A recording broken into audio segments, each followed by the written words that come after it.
Honestly, I don't know how I'm going to follow that up. Wow. I'm impressed. Well, I'm really excited to stand here and talk to you all. And you're probably looking at me and wondering, what happened to this girl? And those who do ask me, they typically ask, were you in a car accident? Were you born this way? The answer is no. I got the flu. Actually, I got H1N1. So I want you to imagine a petite, blonde, 23-year-old recent college graduate. She enjoys working and going out with friends and family.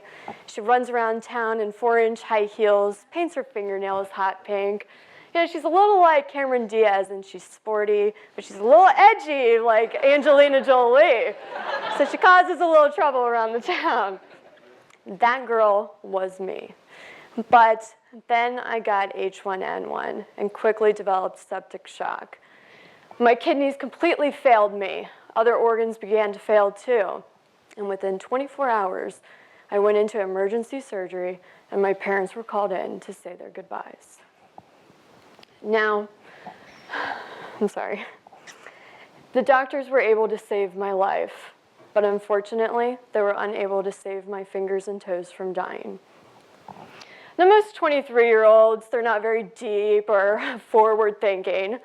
And my mom was trying to explain to me about the amputations. And she said, in one surgery, you're going to have both of your legs amputated below the knees, all your fingers on your left hand, and part of the fingers on your right hand. And I was like, oh my gosh. But the only thing I said to her was, who is ever going to love me or find me pretty? So the amputations occurred the day before Thanksgiving. And, you know, I've given quite a few talks about this and been interviewed a lot, but there's one part of the story I've never shared with the public, and that's when they did the amputations, they actually sewed my hands into my body. So I literally woke up, no legs, and my arms were sewn in, and I just wanted to rip my arms out of my body, but I couldn't. And even worse, I had a trach-in, so I couldn't communicate except for with my lips. I was in a ton of pain, but the doctors gave me drugs, a lot of drugs. And my God, were they fantastic.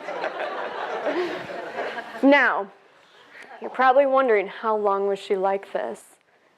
I was trapped in my body for 5 weeks straight. And I needed those drugs to numb me, both inside and outside. And honestly, if it wasn't for those drugs, I probably would have been suicidal. So I essentially woke up completely addicted to my drugs. It started off with a physical addiction, but then turned into a psychological addiction. I was requiring surgeries and procedures every 3 days. I was taking these pain medications about every 4 hours. I was also constantly asking my doctors for this medication. Any dose I wanted, at any time, I got it.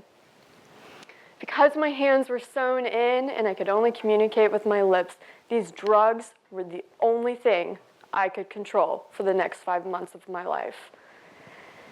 And even when the physical pain subsided, I used those drugs for anxiety. Now, eventually, the doctors did take me off the IV pain medications. Needless to say, I was not happy. I went through the worst withdrawal ever. But I got smart, and I convinced my doctor, you need to put me back on those IV pain medications, but you're not going to put me on oral pain medications because, you know what, they make me a little sick to my stomach, and, well, they take a little too long to work. Then I eventually got discharged from the hospital, but I was completely addicted to those drugs. because compassionate doctors prescribed them, nurses administered them. My family seemed content because I wasn't in pain and I seemed okay, but I was completely addicted to these narcotics. So when I finally got discharged, I was 23 and had to move in with my parents, which was not what I was planning on doing. So I was like, oh gosh, I need to keep using these drugs. So I had to hide them from mom and dad. Well, mom got a little smart, took them away from me, and it pissed me off. So I was like, okay, I need to start thinking here. So I resorted to manipulation and secrecy. At one point, I went up to my mom and I was like, Mom, I need help for this addiction. I'm gonna go get treatment. Well, that was a lie. That was basically to get mom and dad off my back because I needed a steady supply of these drugs. I needed access to them because without them, I wasn't able to function on a daily basis. So when I was 23, painting my fingernails and running and wearing stilettos, those were such a big part of my life. But here I am, 25, an amputee, and I'm dealing with a loss of that identity. I still use the drugs to numb that pain, and I need to stop using them. They do not work for me. In fact, they're destroying my life, even worse than H1N1 and sepsis were. But I struggle with trying to tell people about my addiction. I feel so judged by people, and I even judge myself. And at one point, I was telling one of my nurses about, how I love to have the Dilaudid and fentanyl shot up. And she said, Jen, do you realize what the street equivalent of that drug is? And I was like, no, I have no idea. Can anybody guess what it is? It's heroin. So essentially, I spent 5 months of my life shooting up the equivalent of heroin all day, every day. I need to stop using these drugs. It is so hard to keep this addiction a secret from people.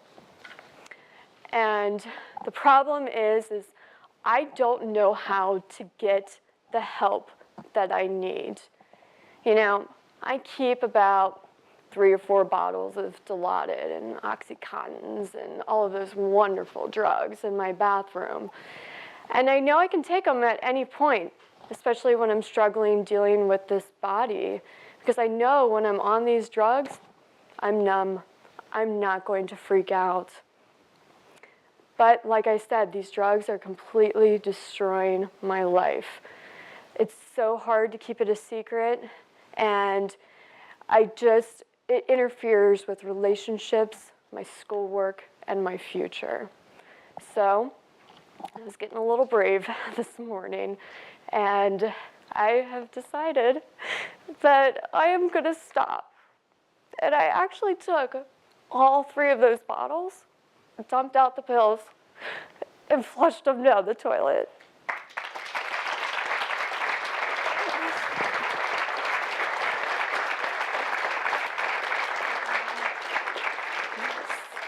So I don't know what the future holds for me, and I'm really scared, but I'm ready to stand up, face the challenge, and move on with my life.